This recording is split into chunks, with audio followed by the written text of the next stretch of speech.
Do-it-yourself home improvement projects can lead to big savings. But as a licensed real estate agent, I'm here to tell you it is better to leave some tasks to the pro. Here are 3 of the worst projects to try to tackle yourself. The electrical work. The risk of fire from faulty wiring far outweighs any cost savings. And trust me, any mistakes will turn up on a home inspection when it's time to sell.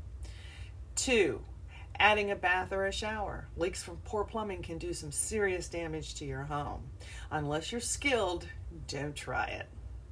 3, installing carpet or flooring. I know it's tempting, but it's harder than it looks, especially to make it look professionally installed.